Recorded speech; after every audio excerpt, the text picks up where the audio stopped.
Any additions, deletions, corrections to the minutes? Entertain a motion to adopt the minutes. Motion to adopt minutes. Second. Any discussion on the motion? Hearing none. We'll vote on the minutes. All those in favor signify by saying aye. Aye. Opposed? No one's opposed. Therefore, they're adopted. And I'll sign them, officialize them, right? That's all right. Thank you, sir. Thank you.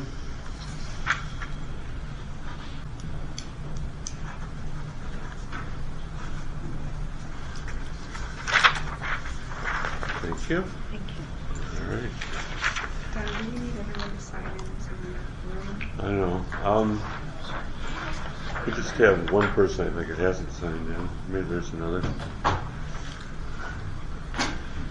Just leave it down there in the table. Did you want to No. sign in? Just any guests, if you would kindly sign in, we'd appreciate it. That's not normally here.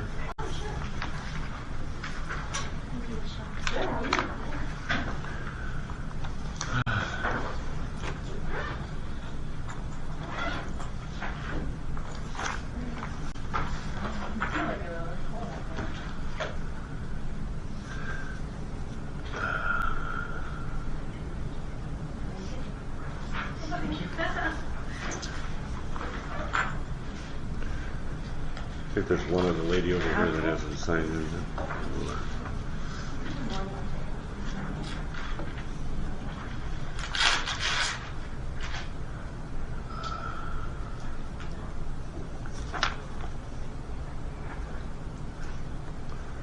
Excuse me, Mr. Amber. Could I get a copy of the agenda? Sure. Anyone else like a copy of the agenda? Is it the same? I'm not sure. Thank you.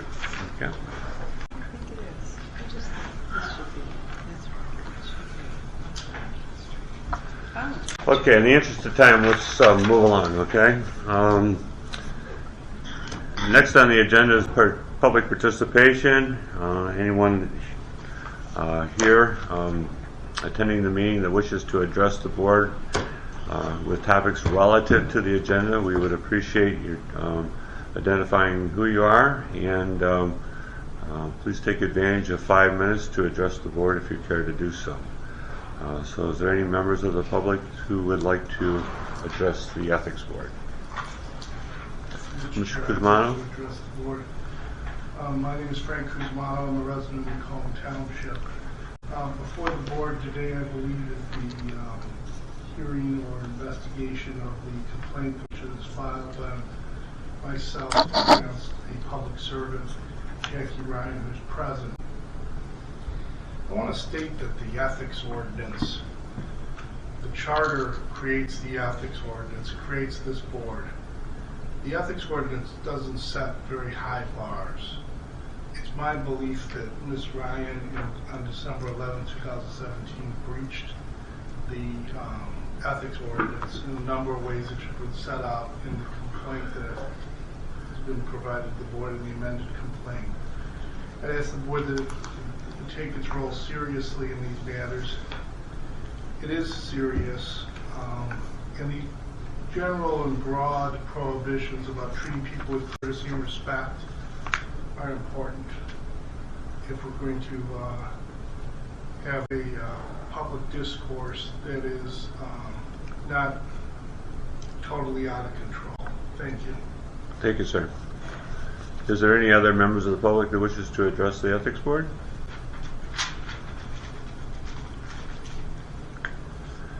Once again, is there anyone else who wishes to address the ethics board at this time?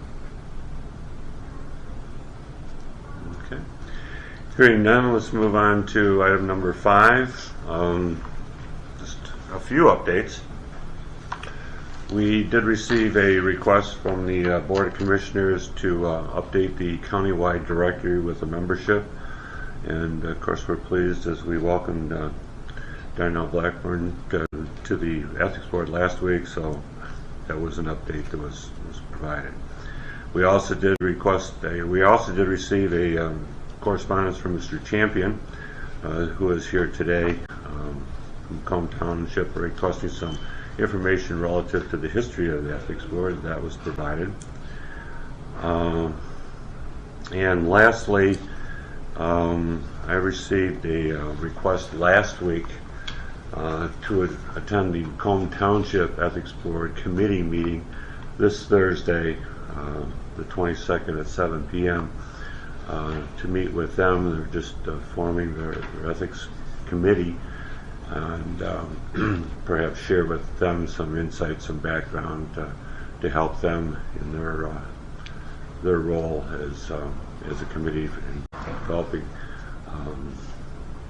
procedures, if you will, and advising the township board relative to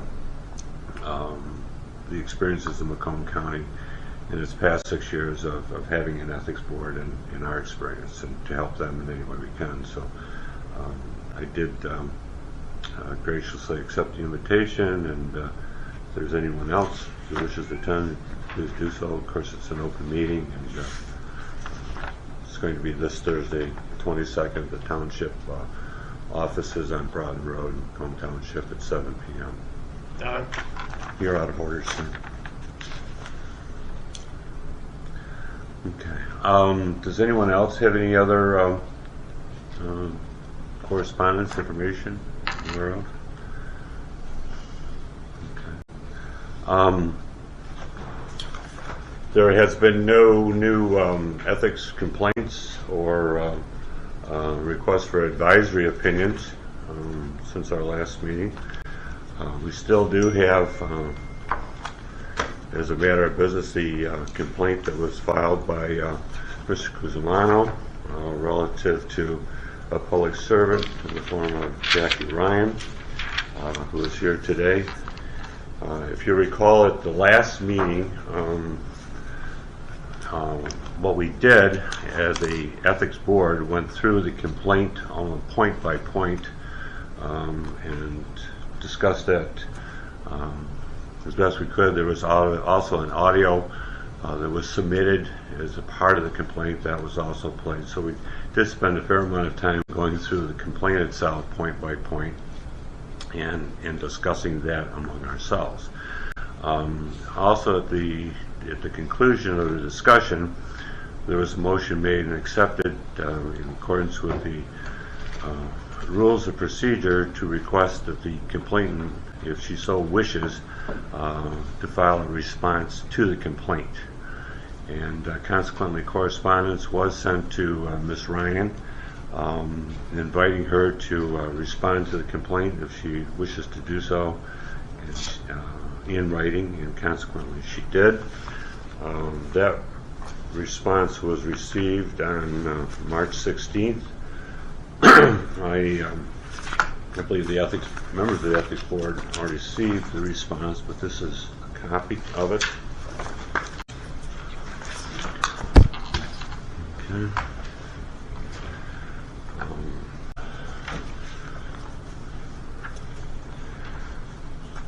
So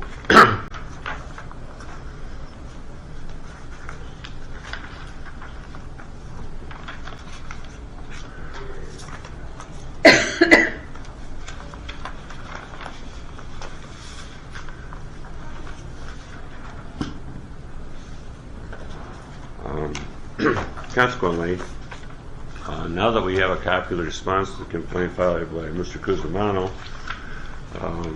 the next step is to discuss it among ourselves if we wish to do so.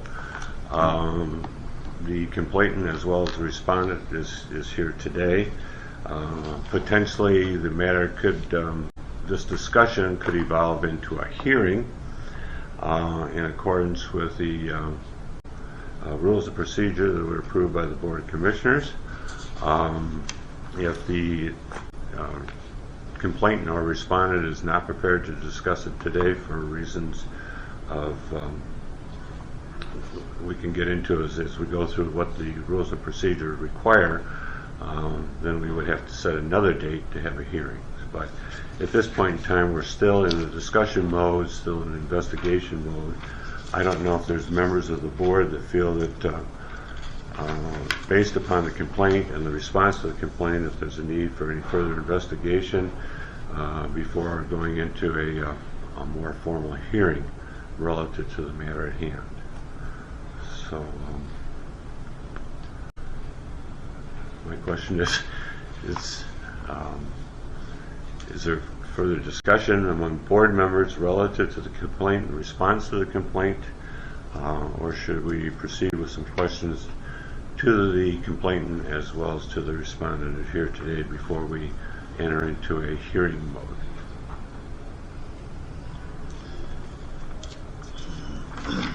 And just for the record, let it be known that, to my knowledge, none of the board members have discussed this complaint nor the response by and between themselves. There hasn't been any telephone conversations.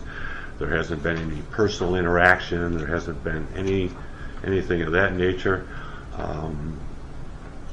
In our attempt to be open, transparent, there hasn't been any, if you will, behind-the-scenes discussions or anything of that nature. So I just want to go on the record and make that point to the best of my knowledge. That's true and accurate.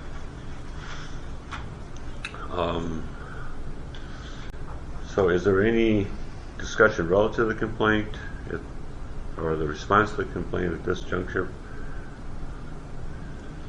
I do have a question. With regards to this, the first page response, the introduction and scope, is this part of the human resources? I'm trying to figure out where this actually came from, particularly the employees of the above named elected officials are subject to the provisions of these HR policies. I guess the elected officials are obligated to abide and enforce policies. When I was reviewing this, I found something that basically implied that Ms. Ryan was exempt from sanctions by the ethics board. So I'm trying to figure out. Yeah, I think when we get into the hearing mode, that we would pose that question. Okay. And verify the information that's been submitted. Okay, that's a good point. Any other discussion? Okay. Let me just go through, if I can, rather briefly, the ethics rules and procedure that were approved by the Macomb County Board of Commissioners on September 27, 2012. Even though there's been a change in the ordinance, we've been advised by Corporation Counsel that these rules of procedure are still apropos until otherwise modified. So, assuming that you have your rules of procedures with you, we can go through it. If not, what I'll try to do is to go through it and summarize what's contained in there.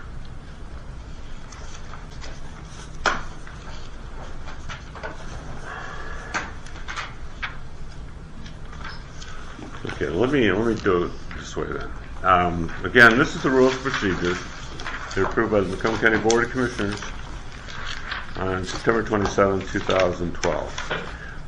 We'll go through all of it, but I would like to go through and highlight the portion of the rules and procedures that have to deal with hearings. And I would first like to call your attention to section 2.2. 2.2 concerns representation by counsel. 2.2a states the complainant and respondent have the right to be represented by legal counsel provided at his or her own expense and not that of Macomb County. So in this case, Mr. Cusmano as well as Ms. Ryan, they have the right to legal counsel at their own expense if they so choose to hire an attorney to represent them in an ethics hearing. And once again, ethics hearings are administrative. They're not judicial. They're not quasi-judicial. They're an administrative proceeding. So I want to be quite clear about that. This is an administrative hearing, not a judicial proceeding, not a quasi-judicial proceeding, but nevertheless, according to the rules of procedure, all defendants and all respondents have a right to legal counsel if they so choose and they pay the cost themselves, not the taxpayers of Macomb County for such legal counsel. Okay. Following that, Section 2.5 is defined as the hearings, and again, to briefly go through that, the Ethics Board may hold a hearing on the merits of a complaint or request an advisory opinion. Not fewer than 28 calendar days before the day of the hearing, any interested party shall be notified. The notice shall state the time, date, place, and case name, and questions to be heard at the hearing is to be determined by the board. Okay. The hearings, in accordance with the Open Meetings Act, however, the board may elect a closed session if requested by the respondent.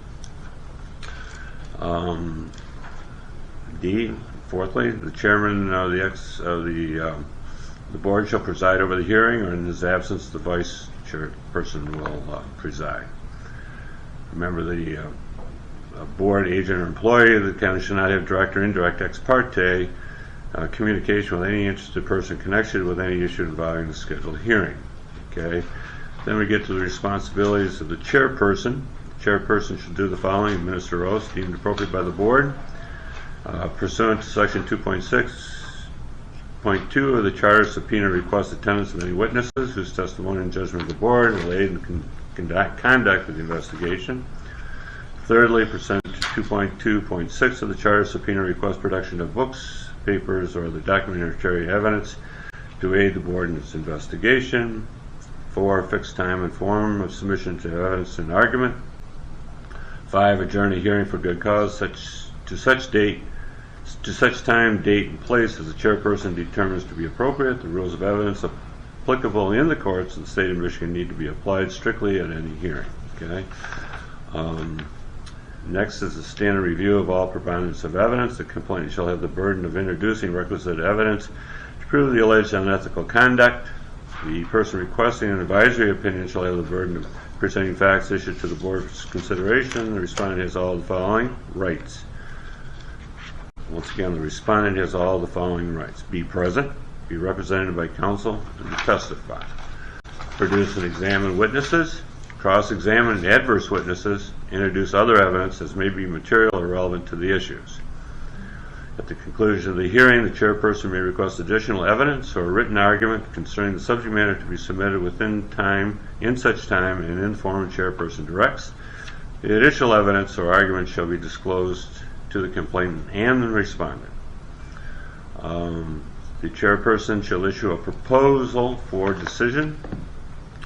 The board shall act upon the proposal. The board shall publish its decisions and opinions, including dissents, and make them available for public inspection at its office or at the county website, and notify the affected county agency. All proceedings shall be recorded, but need not be transcribed unless requested by the board, the complainant, or the respondent. The board shall determine the amount and source of payment for the transcript. The board may designate for the record or portion of the record supporting concerning any complaint, advisory opinion, or investigation as a suppressed record where the public disclosure would constitute a clearly unwarranted invasion of individual privacy or where disclosure is prohibited by law. All records of the board, except for published decisions and opinions, shall be kept at the board office for a period of 1 year. The board shall deny public access to the original document, and any legal analysis is necessary to support the decisions of the board in case where there's a record has been suppressed. All decisions of the board are final and reviewable by a court of law as provided by the charter. So, sorry for going through all that, but I just want to be sure that everybody is aware of the requirements of the rules of procedure to be followed in the event that we go into a hearing mode. So among the board members, is there any questions, concerns, or discussion relative to that?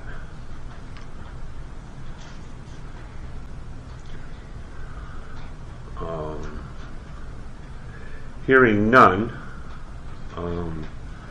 I would suggest that there be a motion to invite the complainant and the respondent to respond to a question if they one would like to be represented by counsel, as is an option that's provided for in the rules of procedure. And that would determine whether or not we would go into a hearing mode or not. If they choose not to be represented by counsel that they pay for themselves, okay, then we would go into a hearing mode. At that point in time, the complainant would be given an opportunity to publicly present his complaint. The respondent would be given an opportunity to publicly respond to the complaint. The complainant would be afforded an opportunity to cross-examine the respondent, and in turn, and in fairness, the respondent would be given an opportunity to respond to the complaint in public. In other words, ask any questions that she may have of the complaint and so on. Upon conclusion of that, the board members would then have an opportunity to question the complainant as the respondent, and then decide how to proceed from there. I mean, that's a suggestion. that's a long way of describing. That's much too long for a motion, but that's. I was going to say whatever he said. Motion to what you said. No, but that's the. Anyway, that's current thinking of only me, and I'm only one member of this of the ethics board. That's only my thoughts. But here present, we have 3 other members as well. So, among the members, what are your thoughts? Well, it sounds like the first motion we should make is asking if either parties want to be represented by counsel. Okay. So I make a motion that we present that to both parties as a question. Is there a second to that motion? I second that. All those in favor signify by saying aye. Aye. Aye. Okay. So that motion is approved. Therefore, Mr. Kuzmanos, that you filed the complaint, would you like to be represented by counsel, or would you like to represent yourself? I'm proceeding pro se. Okay. In other words, Mr. Kuzmano is saying that he'll proceed without counsel to represent himself. Yes. Is that correct? Yes. Okay. Ms. Ryan, would you like to be represented by counsel that you hired, or would you like to proceed and represent yourself?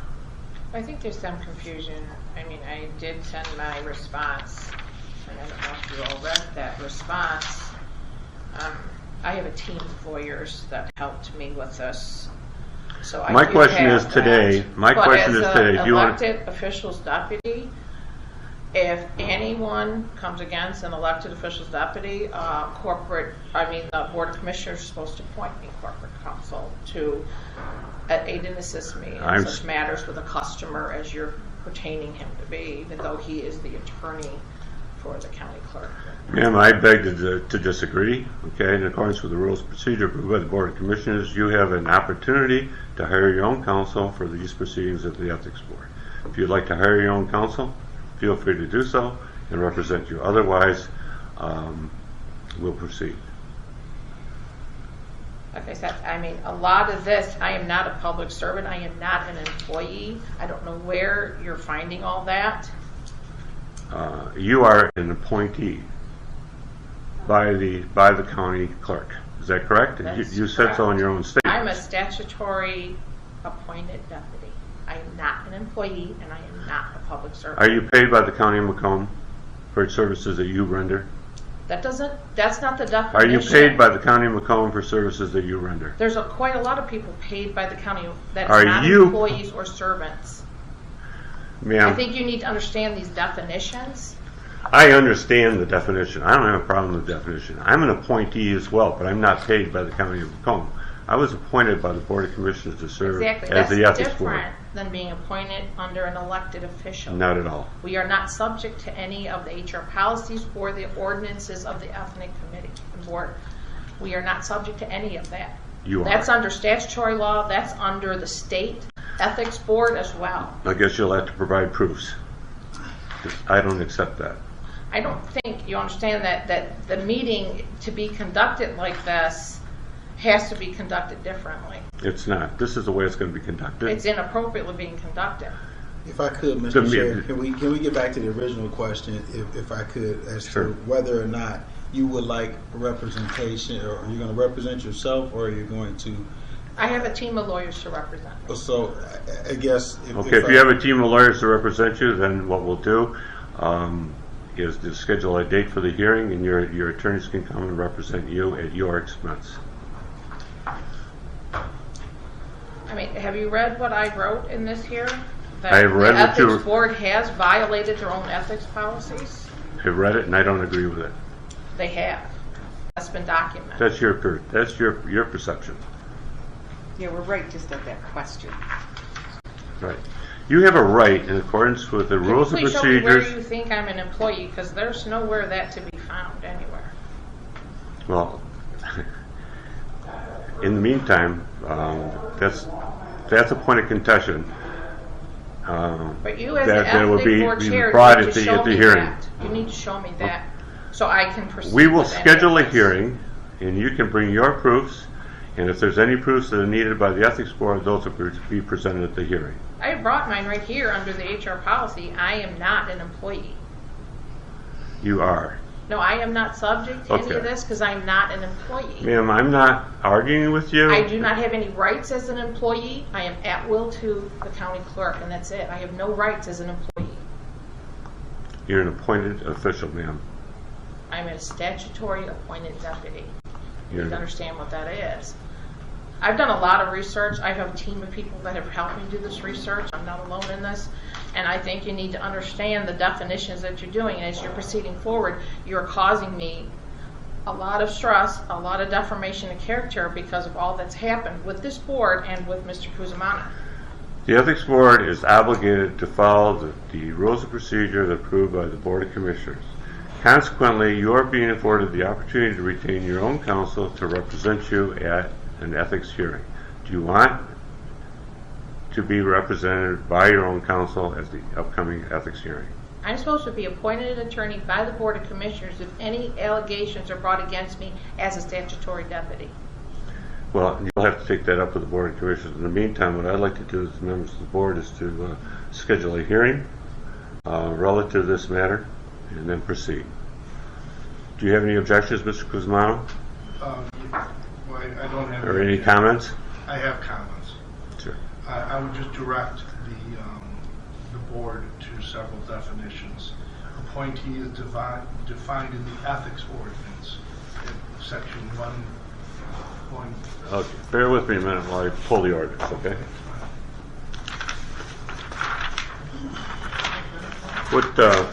What section are you referring to? That is not the same. Section 1.3. It's the definition section. Okay. Go ahead, Mr. Kuzmano. All right. I have 1.3A appointees.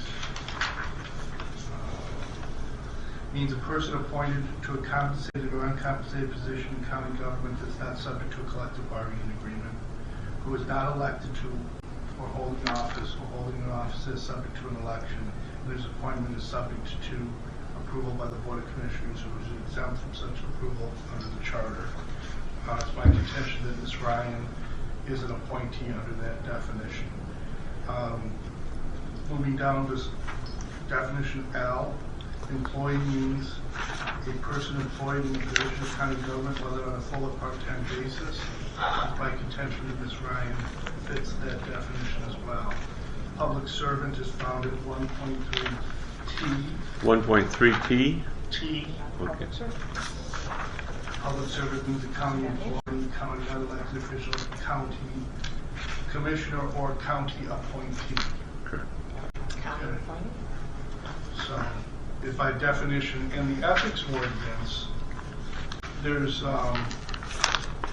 in Ms. Ryan's response to speak to a question that was raised earlier, she's indicated HRLR policy indicates that it does not apply to elected county officials and or their appointees. But it's my position that ethics ordinance itself trumps even HRLR's policy and its own exclusion there, because as is mentioned in the complaint, I'm going to get to this, Article 2, this is, again, no, this is the ethics ordinance. Article 2, Section 2.1, A, comply with all laws. B, comply with all county ordinances and policies. This is 2.1B. Comply with all county ordinances and policies. So the ordinance itself is saying that public officials, I should say public servants, shall comply with all county ordinances and policies. So they're adopting the policies, whether they're by HR, LR. Now I will note that in a previous proceeding, this board found Karen Spranger in violation of policies. Okay? The chair voted against that sanction, as I recall, but the rest of the board as a body did so. So there is some precedence to hold elected countywide officials and or by extrapolation their appointees to this ethics ordinance. And I guess it's coming down to she challenging in the response that these rules just don't apply to her. And that's her position. You're misunderstanding what an appointee is, sir. That appointee is just somebody by the county. I'm under the legislative, like she is, branch. We are not subject to any of this because we're the ones that oversee it. We cannot be subject to something we oversee. You're looking at an appointee by the county. I'm not appointed by the county.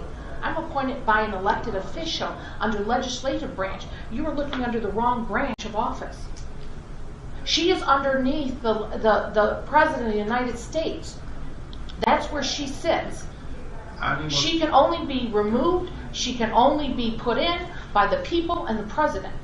That's how it is. You're misinforming this board of what these rules mean. I am not subject to any ordinances because she oversees them. And I am her right arm as her deputy. She is the only one that can do any kind of disciplinary decisions against me. She appoints me and she can take me and take me out under her jurisdiction only. We are under the legislative branch. You are being misinformed. The ethic board does owe her an apology and $100 back. She never should have came before your board because she is under the legislative branch, not this branch of government. She oversees your board. So therefore she cannot be subject to your board when she's helping you write the rules of the board. You must understand the law here. I'm sorry, he is misinformed on the law. It's my interpretation, so far, and we can go into council, that under the charter supersedes all operation within Macomb County government. Okay? And under the charter, everyone, all elected officials, I did indicate that in here. all appointed officials, all general county employees must adhere to the charter as well as to the ethics ordinance. That's my understanding. But I am not an employee. Where do you show that I'm an employee? I am not an employee. Ma'am, I'm not appointed statutory deputy. Ma'am, I'm not here to argue I with have you. no employee We are rights. not into a hearing mode. If we go into a hearing mode, then there'll be testimony, among others. There'll be written documentation that'll be presented by the complainant as well as other parties that may be subpoenaed to the hearing to present documentation. I'm not arguing with you. Anything else, Mr. Cosmano? Just that the charter provides for an ethics ordinance. The board of commissioners passed an ethics ordinance. It set forth these definitions that I've just cited. I'm curious if I suppose that Ms. Ryan's argument is that she's not even bound by the laws of the state of Michigan on certain issues. But I think a plain and ordinary reading of the charter, of the ethics ordinance, and of the policies, one of which was the threatening and bullying policy, indicates that there is no preemption when I say preemption, that the that the ethics ordinance adopts the policies of the county and prescribes that all employees or public servants, which is the broad definition, shall comply. I don't think anyone's above the law, in other words. I think that this was done through the legislative branch. Ms. Ryan indicates the Board of Commissioners passed an ordinance. They're If not you the don't like that legislative. result, then elect different Board of Commissioners and amend the ordinance to exclude the way she says. But Right. otherwise, And I really think that's Are you a the, federal attorney, Mr. Cusimano? Are you a federal? Are you a federal attorney? Can you go to federal court yeah, I've been licensed since 1991 in to federal. go represent yourself? Are you able to represent things in federal court? Yes, since 1991. Mr. and Chair, since I'd ask that we get back to the original question again. That's because I correct. think we've gone way, we're proceeding Because much you're further than we misconstruing the law need here? to. So, given the situation that we're in, it's my humble opinion, nobody is above the charter, nobody is above the ethics ordinance who is employed by or paid by compensated by the citizens of Macomb County. Therefore, since that seems to be a point of contention here, it's my recommendation to the board that we set a hearing date, and then we proceed with the hearing. Does anybody have any ethics board members have any comment relative to that? Okay. Would someone like to make a motion as that to we when move the to a hearing might be? Hearing date for the next meeting. Okay. Our next scheduled meeting be the hearing date, which is April 17th. The next regularly scheduled meeting of the ethics board is April 17th at 8:45 a.m. And we would schedule a hearing relative to complaint 01/2018 that was brought forward by Mr. Cusimano as a complainant, Ms. Ryan as a respondent, and we'll proceed into a hearing mode at that time. I will not be able to attend that hearing. I have a jury trial set for Shelby District Court that morning. So to the extent that my non-attendance is relevant, I'd ask the board to make an accommodation. If not, I would rest on the pleadings of the statements I made thus far. Given the scheduling of Mr. Cusimano, is there another date that would be convenient for the board members as well as Ms. Ryan?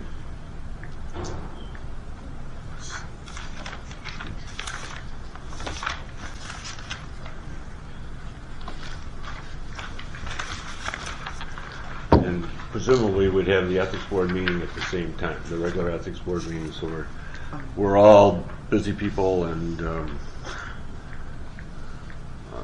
try to kill two birds with one stone, if you will. And we also have to confirm the room availability. Right.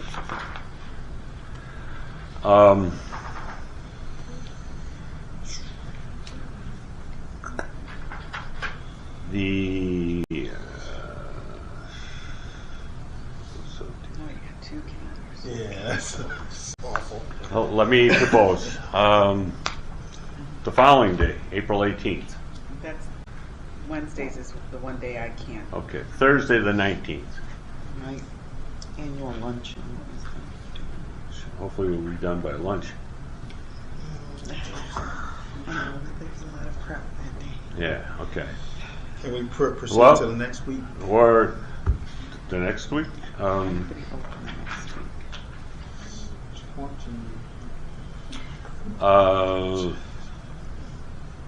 What about the 23rd? Is that possible? I could do it. Monday the 23rd? I can do it. Good for you.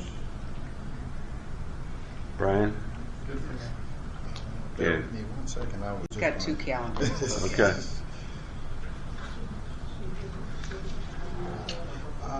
I think that should work for me as well. All right. Mr. Cusimano, would the 23rd work for you? Yes, that's 8:45? That's acceptable. Ms. Ryan? There's motion day up in Port Huron, but I don't anticipate any conflict, and I'll work around it. Okay. Ms. Ryan, is the 23rd, 8:45 convenient for you? I'll have to check with my lawyers. Okay. There's a whole Would you table check around to see what it is? Okay.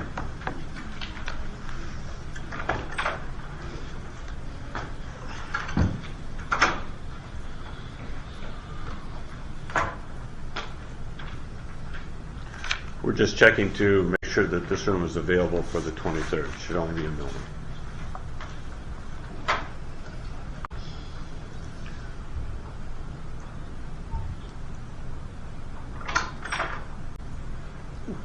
It's open. Okay, so I'll entertain a motion at a hearing for complaint 01-2018, whereby Mr. Kuzmano is the complainant, Ms. Ryan is the respondent, be held on Monday, April 23rd, 2018, with the meeting commencing at 8:45 a.m. I'll make the motion. Is there a second to the motion? All those in favor signify by saying aye. Aye. Thank you. And let's move on to the next item on the agenda. Mr. Chair, before we move forward, that would also, does the motion need to be made that would also suffice for that being our monthly meet? That would be our meeting Right. as well. So Correct. then we'll need to add that to the motion, just, I guess.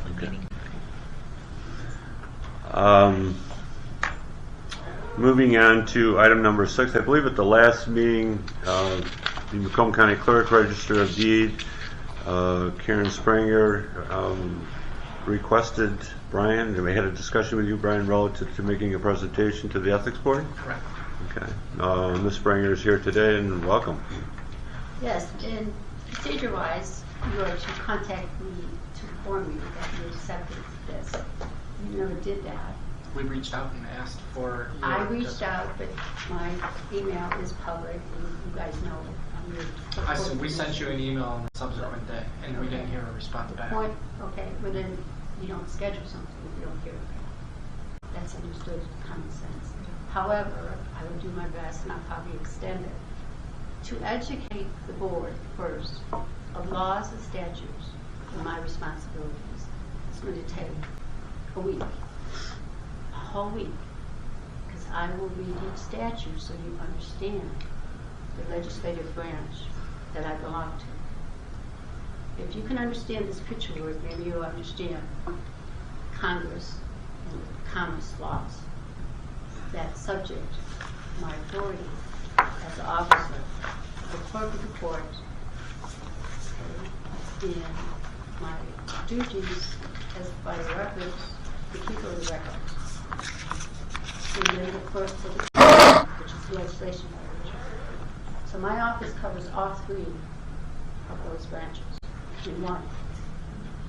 And then there's the doctrines that cover my office. These are the laws that goes to federal statutes that are like this. I have 600 statutes of the state constitution that go into my office. Some are very clear, concise. You read them, you understand them. I'm not here to debate the law. I'm here to tell you I will be enforcing the laws of my statutes. And today, you guys will be on no list. It's called the Declaration of Authority. Any one of these statutes you violate today is intentional and it will be criminal from this day forward. That Declaration of Authority means you come with me in an elevator and you travel with me up to the suite where the president is. The door is open, you sit down in the chairs, and he goes, here's your authorization authority. You take it back, you give it to all your department heads, even the county executive branch. These branches are to work together. I am a check and balance of the law. There's no superseding the law. It's enforcing the law. It's clear and concise. The issue is when you get into the gray area. Definitions, policies, procedures, rules, and regulations are unconstitutional because they do not allow due process under the law. What you're doing today in creating this is not due process under the law. By my constitutional statutory rights. So I will be forced to file a complaint under the Open Meetings Act of procedures and policies under the law that you guys aren't following. Really. Now we'll have a war, and I don't want that. That's why I'm going to do a presentation and educate you on this. So take the time before you make these mistakes, and then you have lawsuits individually You are volunteers, so you're subject to no immunities, not at the mercy of a court, a higher court that's going to say you know better. You were given a declaration of authority, and you dare ignore it and don't check what those laws means, the Commons Law, that. All these laws were put in place before I was even born. They have the history to keep the common law, the statutes of the federal government intact. The federal government is mimicked in each state, but each state has its own little identity. But they still don't break those laws. If they do, we're in court. That's all the court is. Now, usually you have mediation and you have a settlement of arbitration. Those are steps that we got to consider. But this is not a legal jury, a trial, or just a procedure, a policy that you're overlooking. That makes sense. The first thing is you identify the problem. You get these two people together and you talk it out. That's reasonable. That's what all officials are supposed to do when you have a difference of opinion to a point where now we're in court. I'm in a lot of court cases just because of that simple argument. But if we knew the law and we respected it, I wouldn't be in court. Constitutional law is up here. Our laws are down here. If I challenge this charter and it shows it's unconstitutional, now you see the power I have to show you that this charter has to be in compliance with constitutional law. And you can't be here to be a hypocrite against the oath of office I take and your oath of offices you take. Simple common sense of reality. Step 1 is always practice. Step 2, step 3, step 4.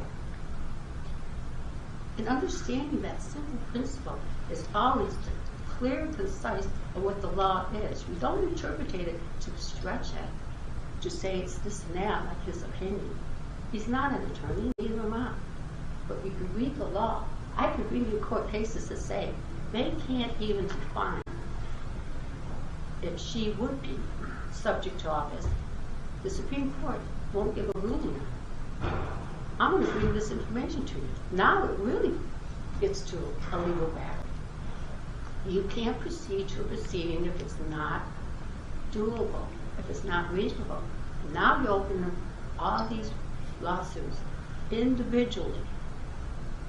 And I'm warning you, I'm here to help resolve this because you talk it out. That's the first thing to do. Do you know my rights violated? Because we didn't even go through the arbitration and mediation process. When I went to federal court, I learned that. That is a right I have. And you can't take that due process away. When you do, you violate it. Now, if you do it intentionally, it's criminal. That's the difference between civil and criminal charges. You have an intent, a declaration of authority telling you do not openly, willingly violate the notice of intent. When you do, there's the jeopardy question. Now, either we can postpone this to get a clear understanding of this, or you could walk the red waters, violate it, and I will do what I have to do as the county clerk. Put you in a situation that you're not going to be happy with. And I'm not going to be happy with, but I can't stand behind it as a constitutional officer. That is my position.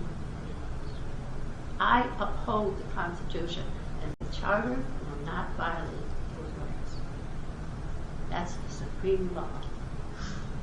And that's what's going to happen, because we're not understanding those definitions that you interpret. And I would say it's different. Now let's bring in some authority. If my letter gets answered today, 2 days, the President of the United States will give me my second authority. And that authority, I'm not going to let it. And this, I'm telling you now, because as soon as that gets signed, and those documents come down, now the authority is going to be executed to the way it's supposed to be. And you will be subject to what I'm telling you ahead of time. And I just want to be kind to you all to let you know seriously that the intent today is the Declaration of Authority.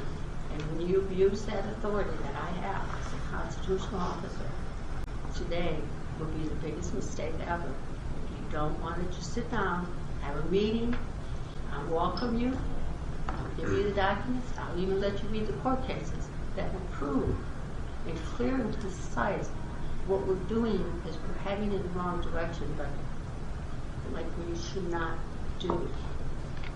You only have administration powers, not the powers of interpretation. When there's a disagreement, you bring it in authority. And that's what I'm going to do. I'm bringing it in authority, and we'll settle this.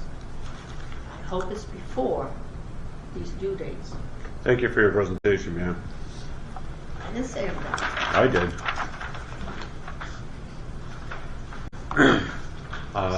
Is there any other pending matters? Oh, moving on to item number 7.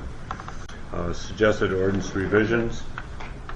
Dory and I did have an opportunity to present suggested revisions to the Board of Commissioners. We did meet and presented some ordinance suggested revisions that we had previously discussed as a board, and consequently I haven't heard any follow-up. The attorney representing the Board of Commissioners is reviewing those. I think it'll be. You want to add anything to it, Dory? No, they were very receptive and understanding of some of the concerns that we brought up with the challenges of the revised ordinance, and I think that they'll be working pretty quickly to answer those challenges and concerns that we brought up. Okay, good. Was there another date set, or? No, there was just it's kind of like took suggestions under advisement, and we'll get back to you. So I don't know when that'll be, if it'll be. Okay, so How many of the commissioners did you meet with? just one, Bob Smith. Right, okay. Moving on to number 8, any other pending matters any board members are aware of? Other business, number 9. So just to clarify, the next meeting is going to be April 20, was it 23rd? Yes, Monday. Monday, April 23rd. 2018. So I have the meeting and look forward to the hearing relative to complaint 1, 2018. Okay. Make a motion to adjourn? Make a motion to adjourn. I second. All those in favor signify by saying aye. Aye. Meeting is adjourned. Thank you. Was that just Yeah.